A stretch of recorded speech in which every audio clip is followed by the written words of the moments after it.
পাচ্ছি না, এই মুহূর্তে মারাত্মকভাবে ভূমিকম্প হচ্ছে। আপনারা সবাই দোয়া করেন সবার জন্য। দেখেন দেখেন কত জোরে ভূমিকম্প হচ্ছে, আমি ফোনটা হাতে রাখতে পারতেছি না। আমি 7 তলার উপরে রয়েছি এই মুহূর্তে। এখন ছাদে যাব নাকি নিচে যাব কিছুই বুঝতেছি না। বাপ্পি নাজাদকে ধরো তাড়াতাড়ি। এখন এই মুহূর্তে দেখেন মানুষজন অনেকেই নিচে নেমে গিয়েছে, কিন্তু আমরা কি করব বুঝতেছি না। আমরা মেবি নিচেই নেমে যাব। দেখেন দেখেন কত জোরে হচ্ছে, ফোনটা আমি ধরে রাখতে পারতেছি না।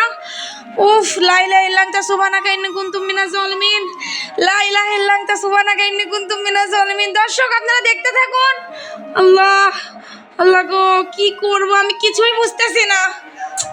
উফ, এদিক থেকে মানুষ অনেকেই নেমে গিয়েছে, কিন্তু আমরা বুঝতেছি না এখন নিচে নামবো না ছাদে চলে যাওয়াটাই ভালো হবে, বেটার হবে, বুঝতেছি না। মেবি 5.6 মাত্রায় ভূমিকম্পটাই হইতেছে, কিন্তু দেখেন দেখেন আমার হাত থেকে ফোনটা পড়ে যেতে লাগতেছে। আমি কি করব? আল্লাহ সবাইকে রক্ষা করো। আমরা সবাই সবার জন্য দোয়া করি।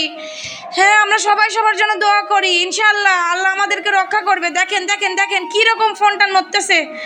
আল্লাহ, ওহ, এরকম হইলে কেমনে চলবে? আল্লাহ সবাইকে রক্ষা করো, হেফাজত করো। দেখেন সবাই নিচে নেমে গিয়েছে, অবস্থা খুবই খারাপ। 7 তলার উপরে আরো অবস্থা খারাপ। তো সবাই ভালো থাকবেন, সবাই সবার জন্য দোয়া করবেন, আমরা যেন বিপদ থেকে রক্ষা পাই। আল্লাহ হাফেজ, সবাই ভালো থাকেন। আসসালামু আলাইকুম। কি করব আল্লাহ?